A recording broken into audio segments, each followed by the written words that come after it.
The eviction notice trembled in Zara Malik's hands as Seattle rain drummed against her tiny studio apartment window. 72 hours. That's all she had left before her landlord would dump her belongings on the street and change the locks forever. 3 part-time jobs weren't enough anymore. Her PhD program in art therapy demanded more hours. Textbook prices had skyrocketed beyond reason, and her pride stubbornly prevented her from calling her parents in Pakistan for help. She'd rather starve than admit defeat, but starvation was becoming a real possibility. Desperate times called for desperate measures. Zara opened her laptop and scrolled through Craigslist's gig section, past the usual suspects of dog walking, house sitting, and questionable medical studies. Then she saw it, an ad that made her heart race with equal parts hope and terror. Urgent, seeking girlfriend for family obligations, $50,000 for 30 days. Serious inquiries only. Must be available immediately. Discretion absolutely required, $50,000. More money than she made in an entire year from all 3 jobs combined. Enough to pay off her crushing student loans, cover rent for the next 2 years, maybe even let her focus completely on her thesis about art therapy for neurological conditions without worrying about groceries. It was probably illegal, definitely dangerous, and absolutely insane. But as Zara stared at the eviction notice with its cold clinical language about removal of personal property, her grandmother's voice echoed in her mind. Nani had fled poverty in Pakistan with nothing but fierce determination and a willingness to do whatever survival demanded. Sometimes, beta, she used to say while braiding Zara's hair, opportunity comes dressed as desperation. The wise woman learns to recognize it. Before she could lose her nerve or talk herself into sensible poverty, Zara typed a response. I'm interested. Available immediately. What exactly does this involve?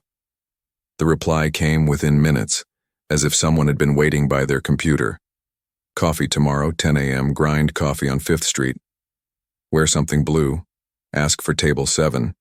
How will I know who you are? There was a long pause before the final message arrived, somehow ominous in its certainty. Don't worry, I'll know you. Zara stared at the screen, her heart hammering against her ribs like a caged bird. She was either about to solve all her problems in one miraculous stroke, or create an entirely new category of trouble she'd never imagined possible. Outside her window, Seattle's skyline glittered with the promise of endless possibilities.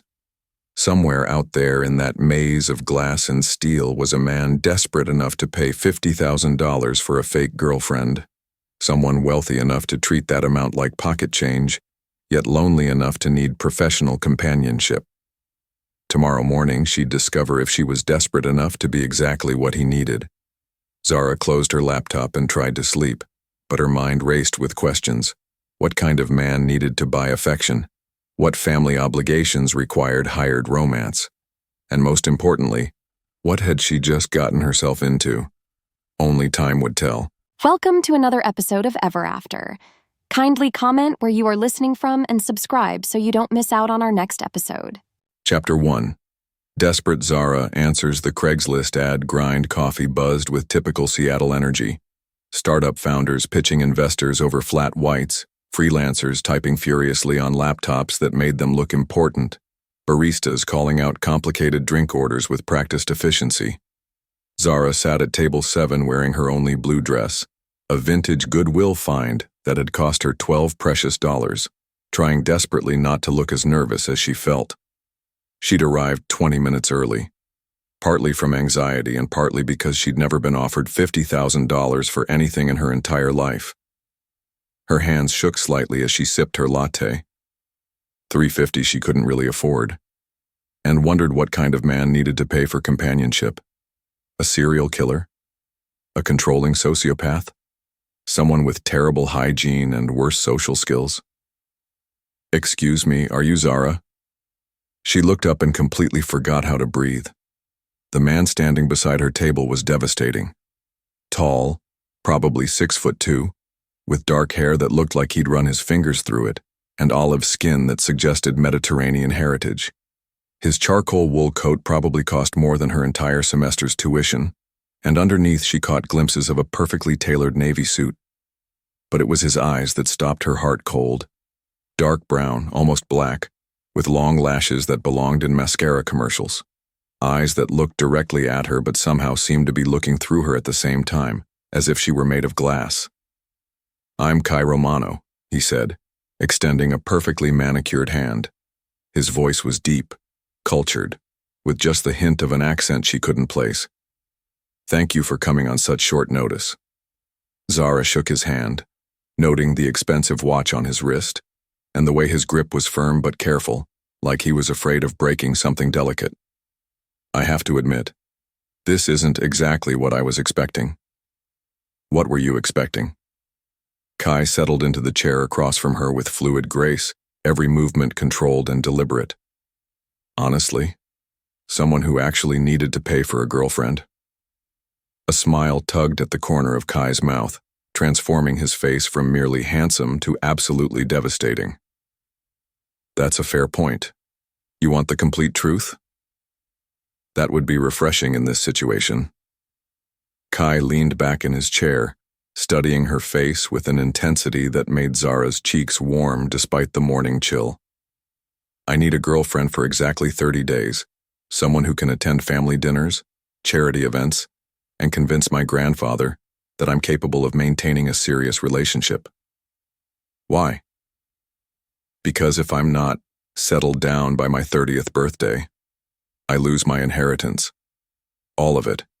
Every single penny." Zara blinked slowly, processing this information. "That's incredibly medieval." "That's my family," Kai said with a slight grimace. "My grandfather built Romano Technologies from absolutely nothing, and he has very specific ideas about what makes a man worthy of carrying on the family legacy." The name hit her like a physical blow. Romano Technologies. She'd heard of them. Everyone in Seattle had. Chapter 2. Meeting Kai and learning about his condition. "Romano Technologies," Zara repeated slowly, her coffee suddenly tasting like cardboard. "As in the tech giant that owns half of downtown Seattle?" "Among other things, yes." Kai's expression remained carefully neutral, but she caught a flicker of something in his dark eyes.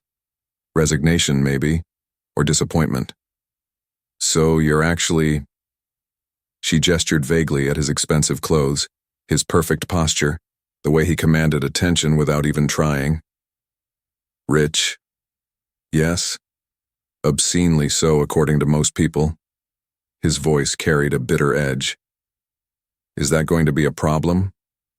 Zara thought about her eviction notice, her empty bank account, her pride that seemed increasingly stupid in the face of genuine desperation. "No. No problem at all." "Good. Because this isn't about money." "Well, it is, but not in the way you might think." Kai leaned forward, his intensity increasing. "My grandfather will want to meet you multiple times. You'll need to pass his scrutiny, convince him we're genuinely in love. He's built an empire by reading people, understanding their motivations. If we're going to fool him, we need to be absolutely convincing." "What exactly would I have to do?" Kai pulled out his phone, showing her a meticulously organized calendar. 3 family dinners, 2 charity galas, 1 weekend at my grandfather's estate in Napa Valley, various other events as they arise, $50,000, half paid up front. Zara studied the calendar, trying to imagine herself in those settings. "And between events?" "You go back to your regular life. This is strictly part-time." Something in his tone made her look up sharply. "There's something else, isn't there? Some reason why you need to hire someone instead of just dating normally?" For the first time since sitting down, Kai looked genuinely uncomfortable. His gaze shifted to a point just over her left shoulder, and she noticed that he never quite made direct eye contact. "Dating is complicated for me. I have a condition that makes traditional relationships extremely challenging." "What kind of condition?" Kai was quiet for such a long moment that Zara wondered if he'd changed his mind about the entire arrangement. When he finally spoke, his voice was carefully controlled. "Prosopagnosia, face blindness. I can't recognize faces, including my own reflection. Zara's art therapy training immediately kicked in. She'd studied the condition extensively in her neurological coursework. That must be incredibly isolating. It has its challenges, Kai said with studied casualness. I recognize people by their voices, their posture, distinctive clothing choices. Small details become crucial when you can't rely on facial recognition. And romantic relationships? Difficult. Women tend to take it personally when you don't recognize them at parties, when you walk past them on the street, when you fail to notice a new haircut. Kai's jaw tightened almost imperceptibly. Most people understand intellectually, but emotionally, it's hard to feel special to someone who literally cannot distinguish you from anyone else. The pain in his voice was subtle, but unmistakable, and Zara felt her heart clench unexpectedly. Chapter 3. First Dinner with Grandfather Romano. Kai's Tesla pulled up to Zara's shabby apartment building at exactly 6 p.m., giving her approximately 30 seconds to have a complete emotional breakdown. She'd spent the entire day memorizing every detail from the Romano family folder: Kai's favorite coffee order, his birthday, the name of his childhood dog, their fabricated love story. But knowing facts was entirely different from living a convincing lie.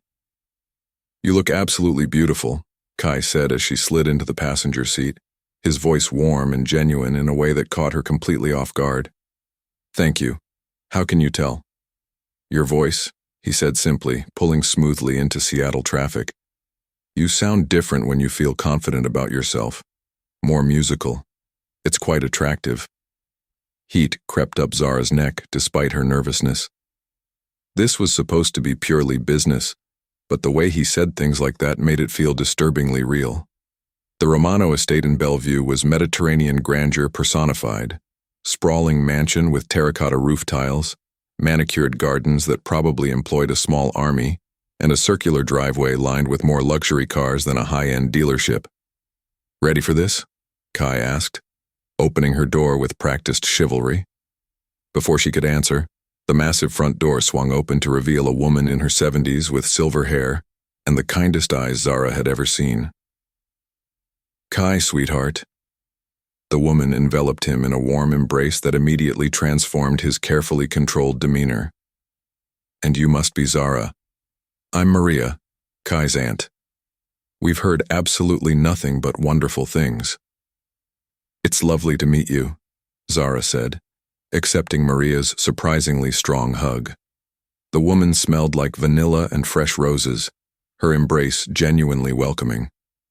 She's even more beautiful than you described, Maria said to Kai, making Zara's cheeks burn with embarrassment.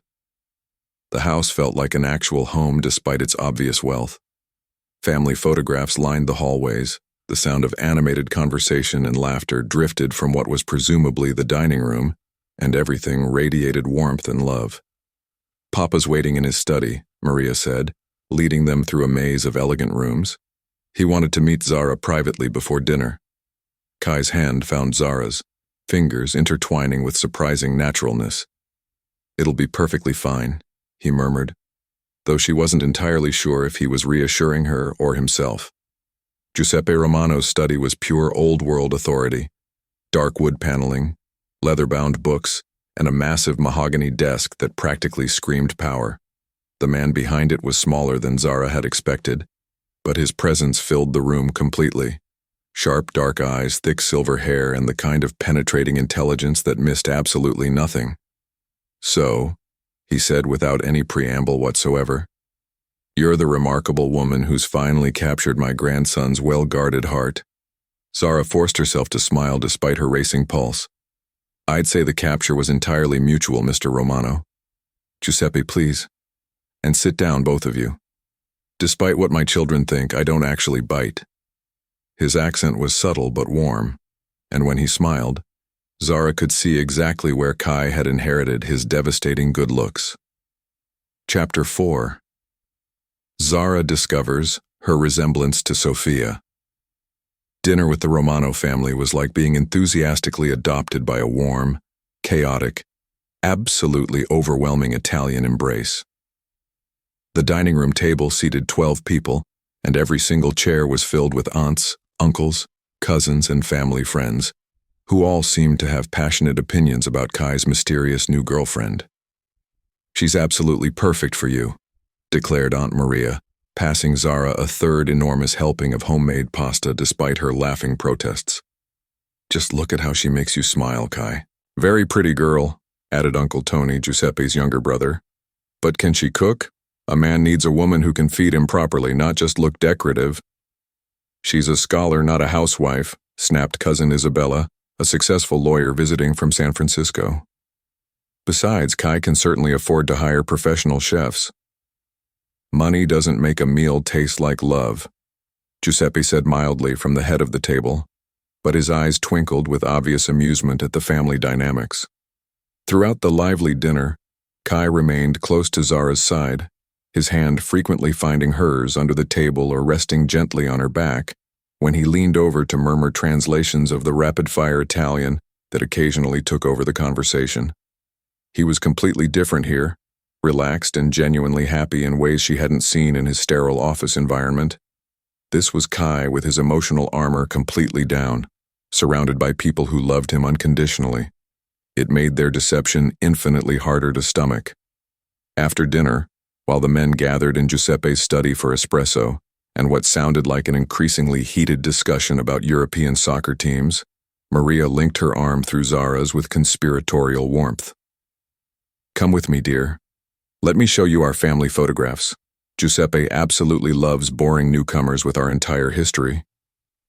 The family room was lined with photographs spanning multiple decades: black and white wedding portraits from the 1940s, faded Kodachrome snapshots of children playing in sun-drenched gardens, formal family portraits that tracked the Romano family's remarkable rise from struggling immigrants to American aristocracy.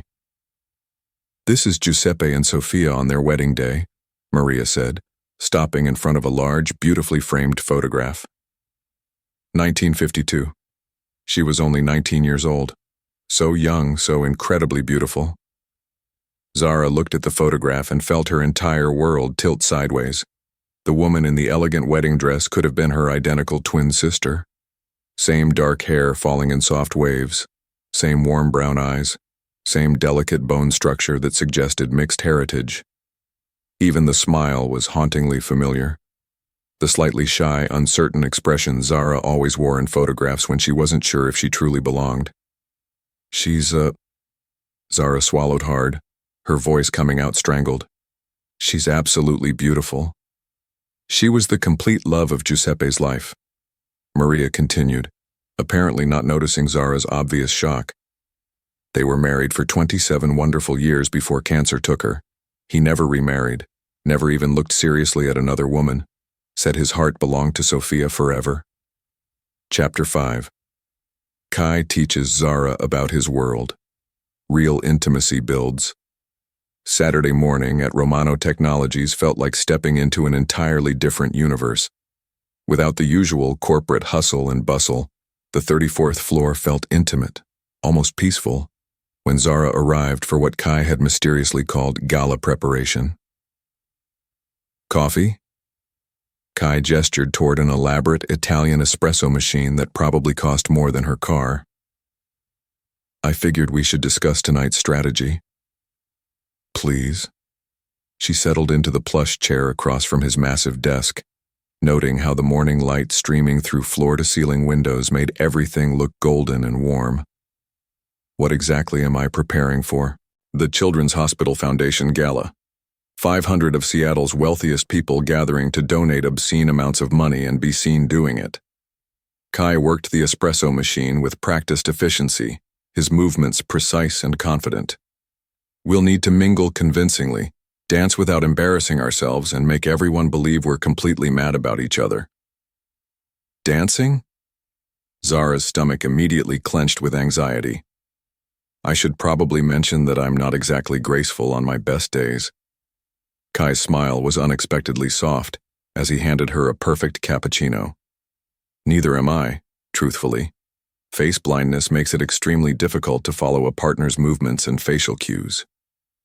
"Then how do you usually handle formal social events?" "I avoid dancing entirely. Stay positioned near walls where I can orient myself spatially. Keep all conversations brief and surface level. Kai settled into his chair, cradling his own cup. Tonight will be significantly different. Different how? Different because I'll have you there. Someone who actually understands why I need to stay on the edges of crowded rooms. The unexpected vulnerability in his voice caught Zara completely off guard. This wasn't the confident CEO from their initial meeting. This was someone admitting he genuinely needed help. "Show me," she said impulsively, surprising herself. "Show you what?" "How you navigate social situations. How you read people when you can't see their faces."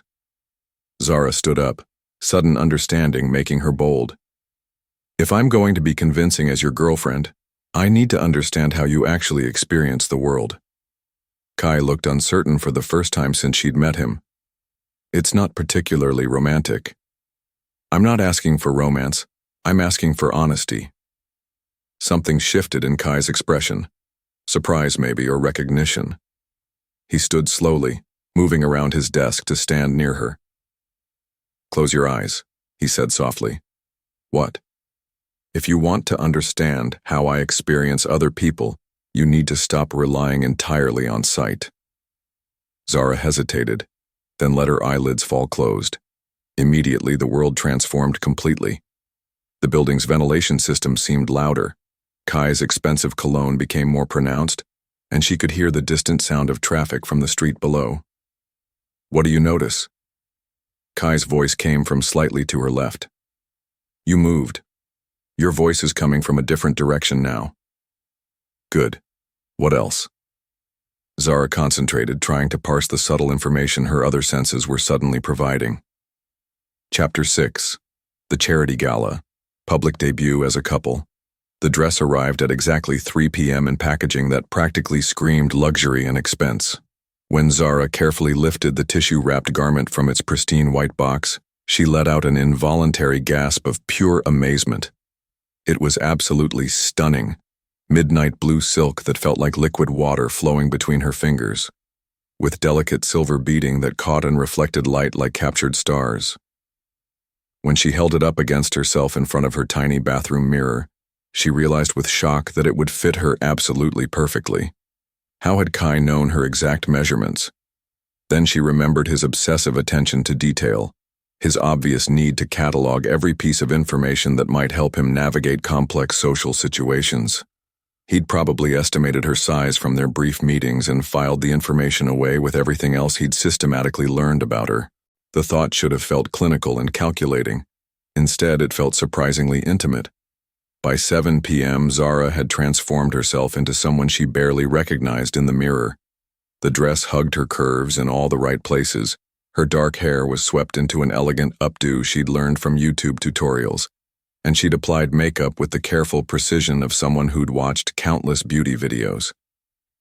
"Wow," Kai breathed when she opened her apartment door. He stood there in a perfectly tailored black tuxedo, looking like he'd stepped directly off the cover of a men's fashion magazine. "You look absolutely incredible. Like I actually belong on your arm?" "Like you belong anywhere you want to be," he said with such sincere conviction that her cheeks warmed despite her nervousness. The drive to the Four Seasons was filled with electric tension. Kai briefed her on the evening's carefully orchestrated schedule: cocktail hour, formal dinner, dancing, and what he called strategic mingling with potential business partners and major charitable donors.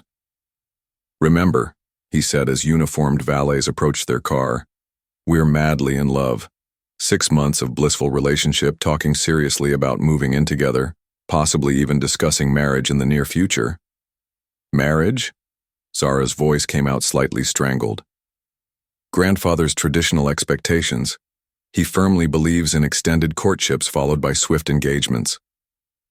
Before Zara could respond to that terrifying information, valets were opening their doors and they were swept into the glittering chaos of Seattle's social elite. The Four Seasons ballroom was decorated in gold and pristine white, with massive crystal chandeliers casting rainbow prisms across tables laden with elaborate floral arrangements and gleaming fine china. "Stay close to me," Kai murmured. his hand finding the small of her back with practiced ease. If I seem lost or disoriented, just start talking. Your voice will orient me immediately. They made their entrance like genuine fairy tale royalty, Kai's natural confidence completely masking any uncertainty about navigating the crowded room.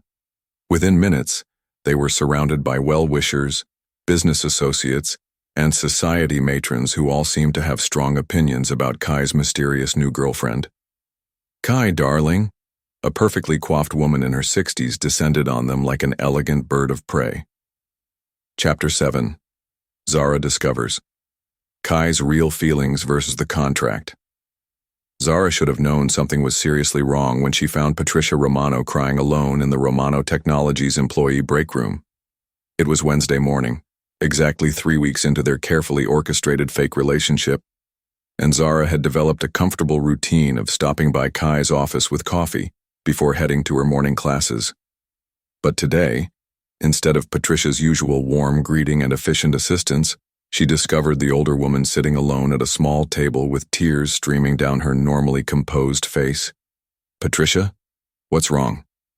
Zara rushed to her side immediately, grabbing tissues from the nearby counter. "Are you hurt?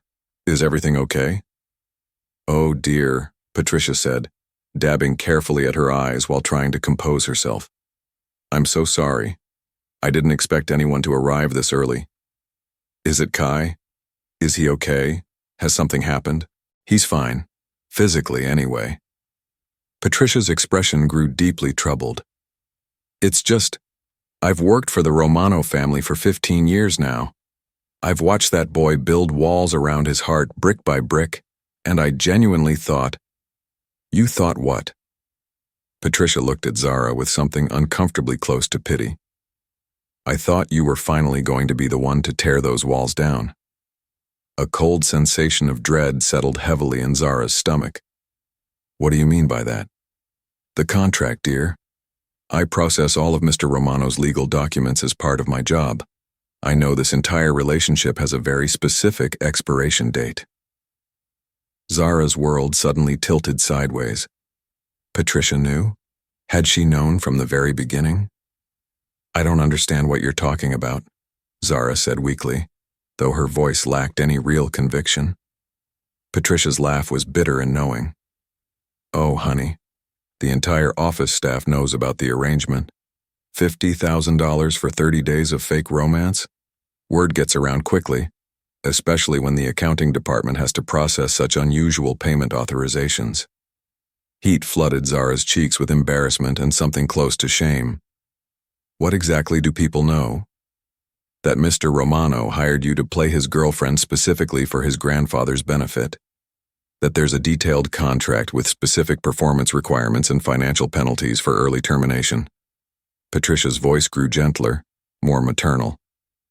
"What they don't know is why you both look absolutely miserable whenever you think no one is watching." Zara sank heavily into the nearest chair, the full weight of their deception finally hitting her. "We were supposed to be convincing everyone." "Oh, you are convincing. That's exactly the problem." Patricia sat across from her, her expression now completely maternal. "I've never seen Mr. Romano look at anyone the way he looks at you. And the way you two move together, finish each other's sentences, anticipate each other's needs. That's not acting, dear. That's something much more dangerous. It's complicated. It's heartbreaking. Because in exactly 12 days, your contract expires completely, and Mr. Romano has already started pulling away emotionally, working 16-hour days, avoiding the office when he knows you'll be here." Chapter 8. Grandfather's Test Revealed, Zara's Identity Crisis. The phone call came at exactly 6 a.m. on Saturday morning, jarring Zara from dreams filled with conference rooms and devastatingly honest conversations. She fumbled blindly for her phone, squinting at the caller ID through sleep-blurred eyes. "Giuseppe Romano." "Hello?" she answered, her voice thick with sleep and confusion. "Zara, my dear." Giuseppe's familiar accent seemed thicker than usual, with an underlying strain that immediately set her on edge. "I'm terribly sorry to call so early, but I need to see you this morning. Alone." Zara sat up abruptly, instantly alert. Is everything okay? Is Kai...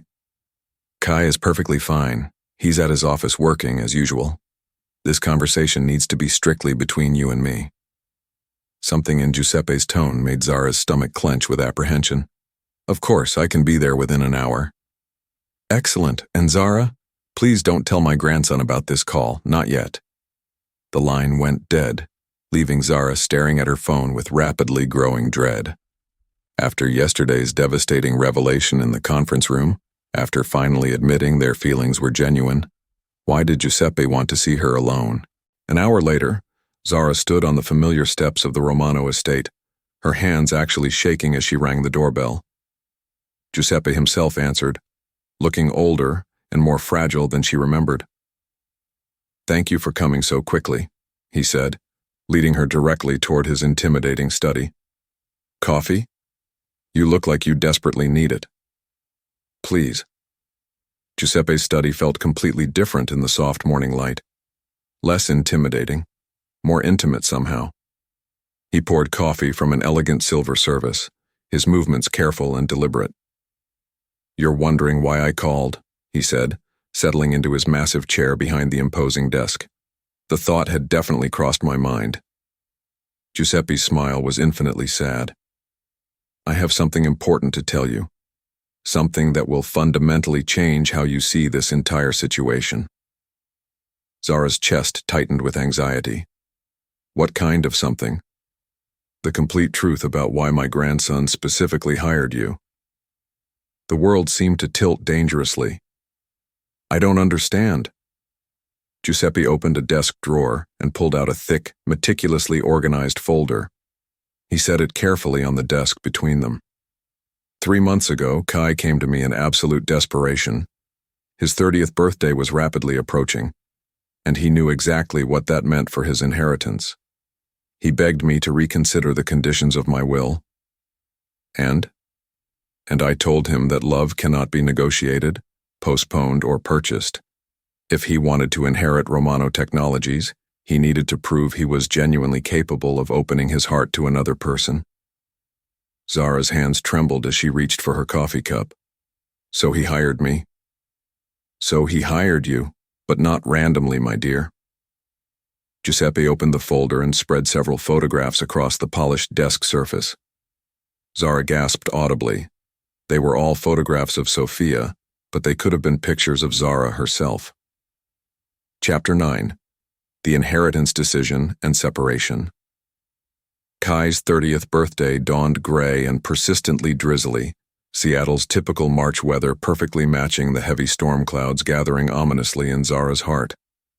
She'd spent the entire night staring at her ceiling, Giuseppe's shocking revelations playing on endless repetition in her mind. Height, 5'6" to 5'8".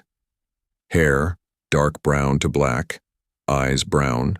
Ethnicity, Mediterranean, Middle Eastern, or South Asian strongly preferred.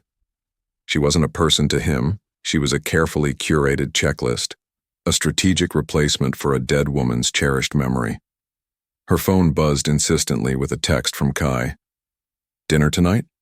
7 p.m. at Canlis. Want to celebrate properly before the contract expired forever. Before their elaborate fake relationship reached its predetermined conclusion. Before they had to decide what, if anything, could possibly come next. She typed and deleted approximately 12 different responses before finally settling on, of course, happy birthday. The day crawled by with agonizing slowness. Zara attended her morning graduate seminar, met with her thesis advisor about research complications, graded a stack of undergraduate papers, all the normal rhythms of her actual life. But every single moment felt completely surreal, like she was playing an unconvincing role in someone else's story. At 6 p.m. she stood paralyzed in front of her tiny closet, unable to make the simple decision of what to wear. The midnight blue dress from their first charity gala, too formal and too many memories.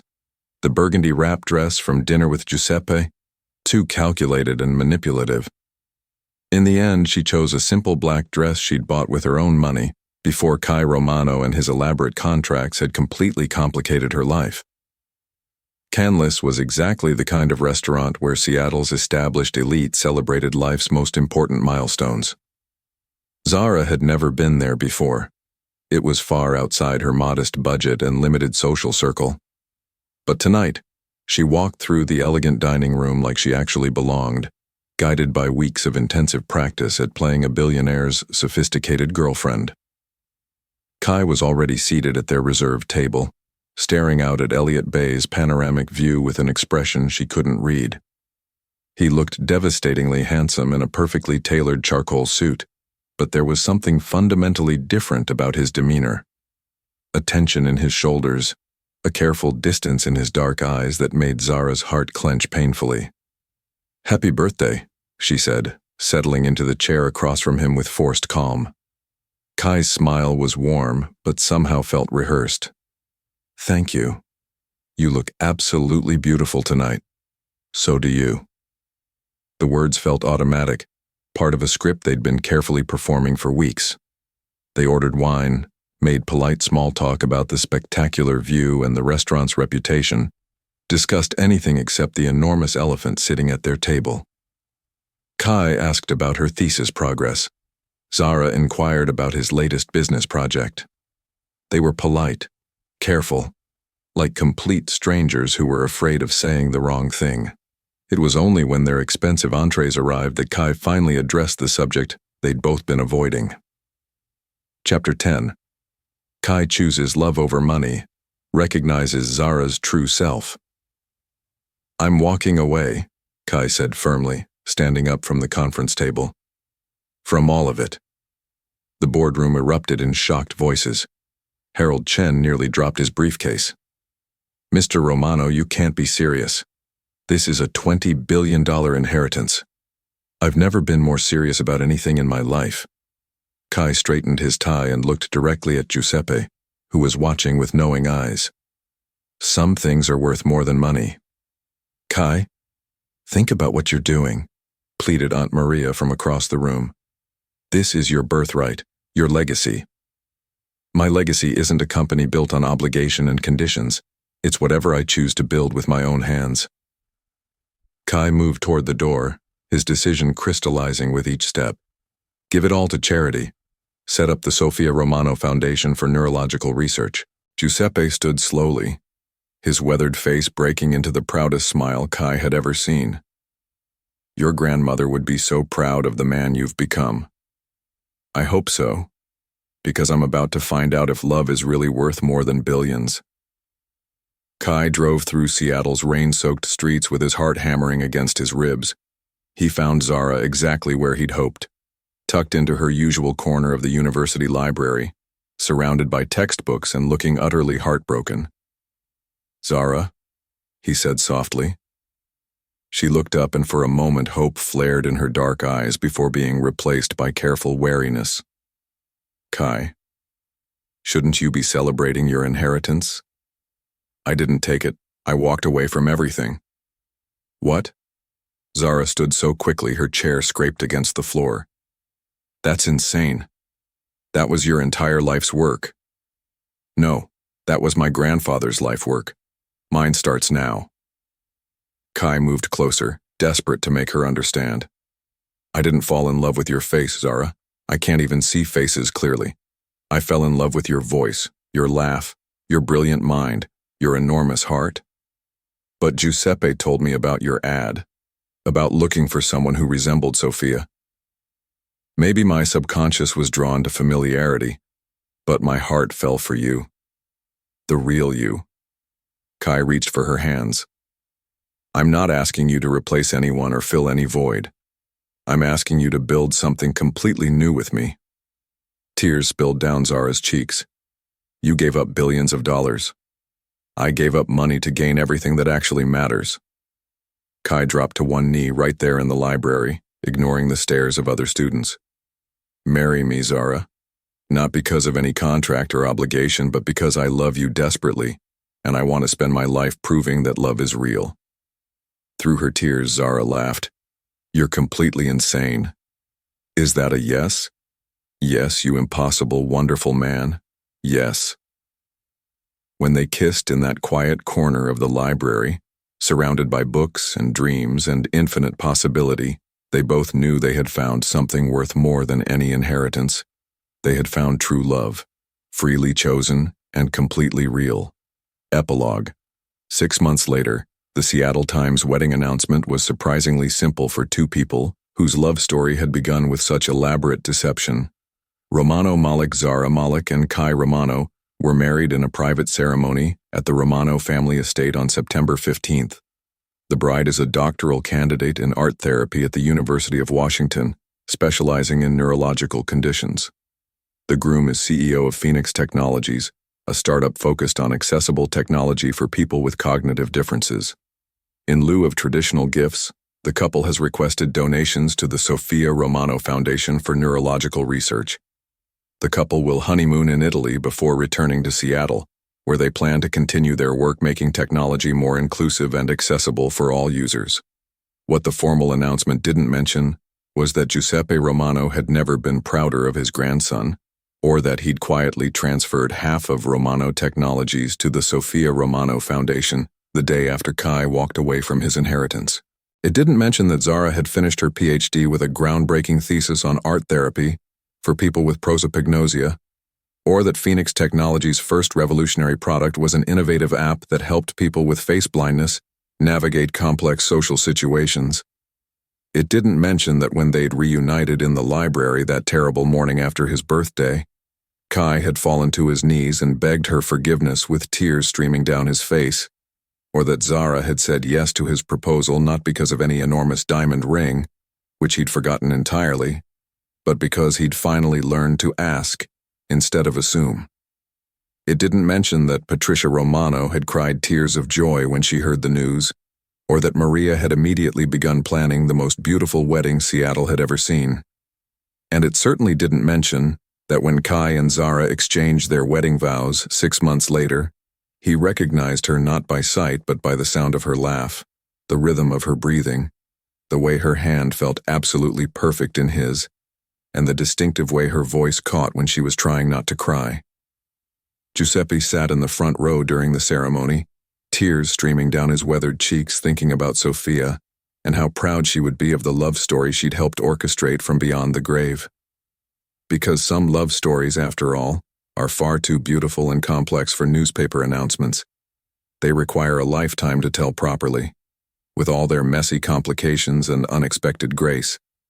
As Kai and Zara danced at their reception, moving together with the same perfect rhythm they'd discovered in his office that first morning, Giuseppe raised his champagne glass and whispered to the evening air, "Thank you, my dear Sophia. You brought them together after all." Some love stories begin with deception. The best ones end with absolute truth. And sometimes, if you're very lucky, the heart knows what it needs long before the mind understands why. Thank you for staying till the end. If you enjoy the video, please hit the like button, share, and comment. We'll love to hear from you.